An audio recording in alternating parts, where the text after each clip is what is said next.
She was a killer so unhinged that even after being caught, she showed no remorse at all. While this story it's a wild one, the craziest part is how she reacted in custody. My name's Adrian, and welcome back to another Espresso case by Coffeehouse Crime. Today we're looking at the case of Cynthia Cdebaca and her victim, Geoward Estaquio. And just a quick one, if you're new to this channel, I post both solved and unsolved cases here on a weekly basis, so if that is your sort of thing, please consider subscribing to Coffeehouse Crime. So grab a coffee and sit back. This is the story of Cynthia Cdebaca and Geoward Estaquio.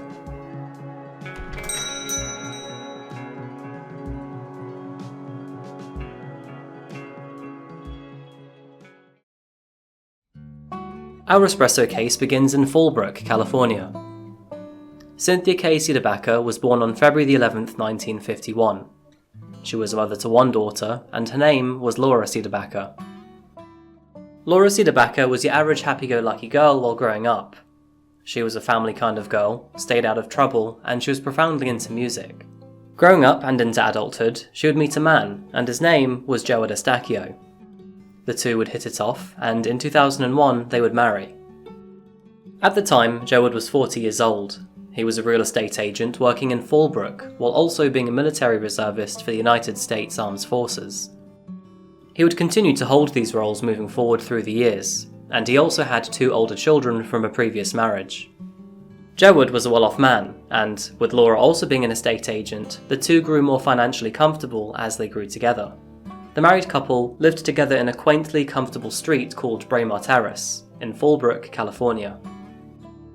Geoward and Laura had two kids together, and from the outside, they looked like a very happy family. Granted, they were mostly, but all things considered, life isn't perfect. Moving into 2013, Geoward and Laura were a very busy couple. They both had a full-time job, they both had two kids to look after, but Geoward, he was also a rugby coach for a local school, keeping the entire family very busy.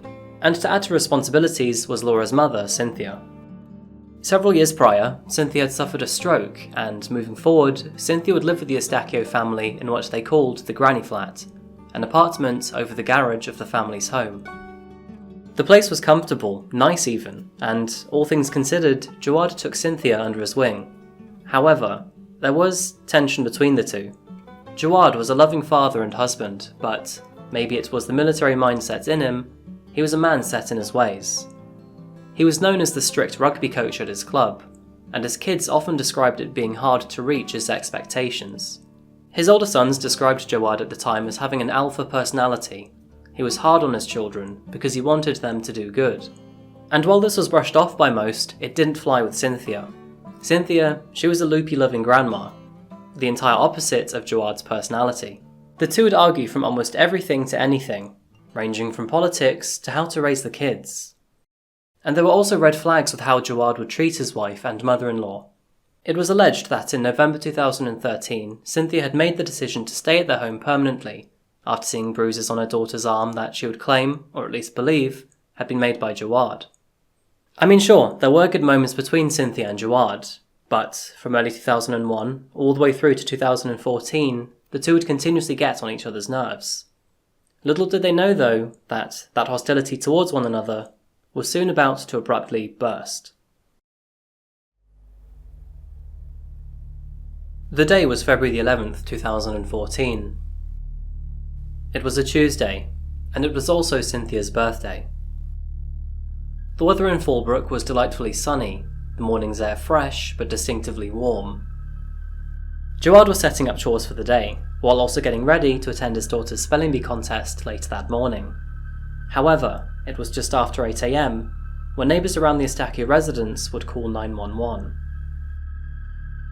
Sheriff Communications Dispatcher number 10, may I help you? Hi, I was in my bathroom doing my hair, and I could hear what sounded like gunshots, and I opened my window, and I hear it sounds like a man saying, "Help me, help me." Oh, I just heard the shot again. Emergency.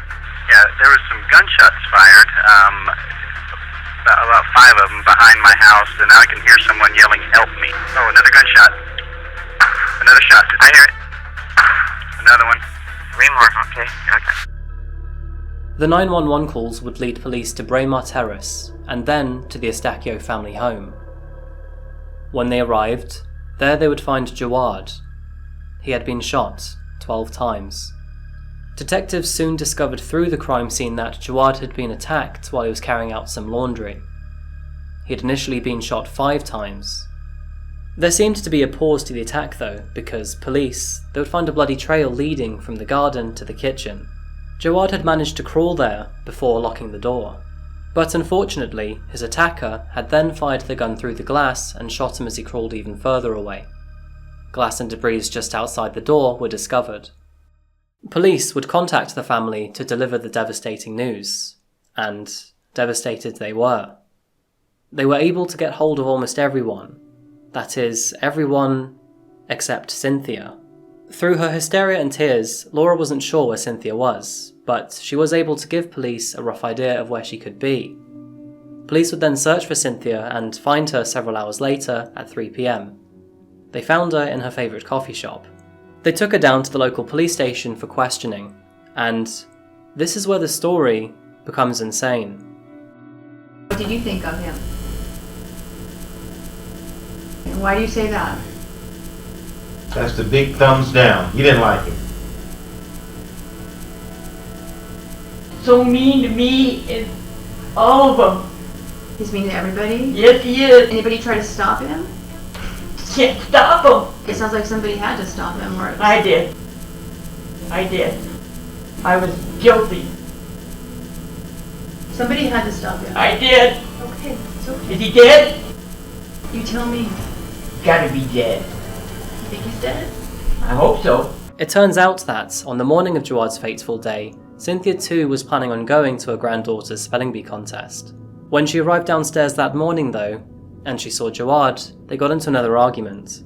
Cynthia had come down that morning in a basketball shirt, and, well, Geoward's response is that she looked ghetto. And this, amazingly, would be the straw that broke the camel's back, because Cynthia, she flipped. Cynthia walked upstairs and retrieved a .38 caliber pistol from her bedside drawer.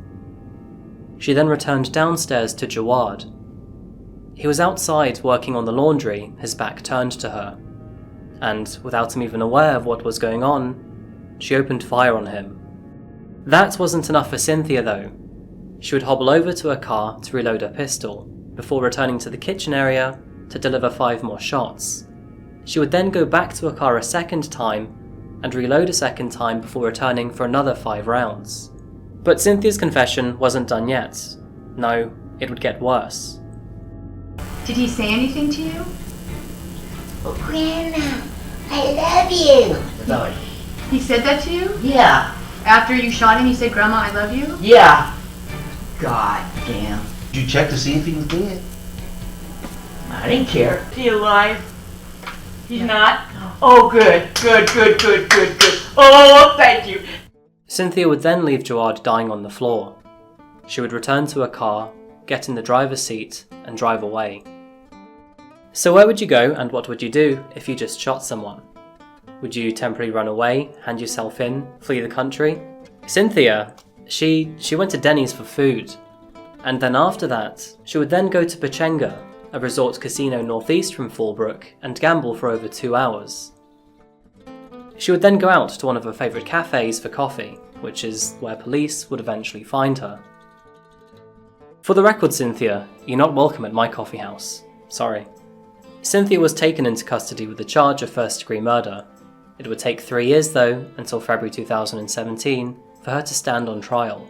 The jury would learn that Cynthia had purchased a pistol just 3 weeks prior to the killing, and in that time, she'd also spent several afternoons down at a local firing range to learn how to use the gun. The jury would also eventually come to the conclusion that Cynthia had purchased the gun and attended the training sessions with full intent to kill Geoward at the next opportunistic argument. In this case, it being a remark from Geoward on the clothing that she was wearing. The question of Geoward's abusive behaviour would also come up in court, and Laura would even testify against Geoward to support claims that he was at times abusive. However, no evidence would prevail to confirm these claims. Cynthia would also claim that Geoward had thrown away the urn containing her late husband's ashes, which, granted okay, would be a pretty shitty thing to do, but whether he did that or not was never determined. Another interrogation point to the case which would be reviewed on Cynthia's trial was her mental health. Doctors would evaluate her, considering if her previous stroke could be somewhat of an influence to her decisions and rationale. However, those evaluations would return to declare that yes, Cynthia, she was competent, and she had rationality before making a decision to kill Geoward. On the 23rd of March 2017, Cynthia Cdebaca was sentenced to life in prison, with the possibility of parole after 50 years. But at the age of 66, Cynthia's not going to see the light of day ever again. While on trial, her daughter Laura Estaquio, now Laura Salinas, shared to the jury, "This is a tragedy. I love my mum. I loved Geoward. There is no win here, not for anyone. It's just complete sadness." The jury concluded that, whether there was abuse in the household or not, Cynthia Cdebaca, she was a monster. She had taken the decision to end Geoward's life into her own hands, without the thought of consequence or remorse afterwards. By ending a decade-long feud, she had also taken a father away from 4 children, a husband away from her own daughter, and a son, a brother, a nephew, an uncle away from the Estaquio family. And while the case was bad enough on its own, she'd shown through initial interviews with police that her actions and behaviours were entirely short of remorse or regret. She therefore deserves to be behind bars for the rest of her remaining life, which she will be. And that's the story. Despite the unbelievable footage, which at times can even come across funny, this was a gruesome case. Geoward, he didn't sound perfect, and if the allegations of abuse are true, he's not a good man either. But he was a loving parent, and all he wanted was the best for his kids. One of his older sons would eventually share, "My dad was hard on us because he wanted us to do good. When we were slacking, he would get on us. That's what any dad would do. This should have never happened. My dad was a good dad, taken from us too soon." May you rest in peace, Geoward. And a personal lesson learned here: never question a grandma's clothing. Thank you for watching another video of mine today. I appreciate you stopping by. And if you'd like more crime with your coffee, please make sure you're subscribed and leave a like on the video. What do you think about Cynthia and Geoward's feud? Do you think Cynthia, she was sane when she committed the crime? Please let me know below in the comments. Thank you again, folks, and I'll see you real soon in the next video. Until then though, look after each other. Goodbye.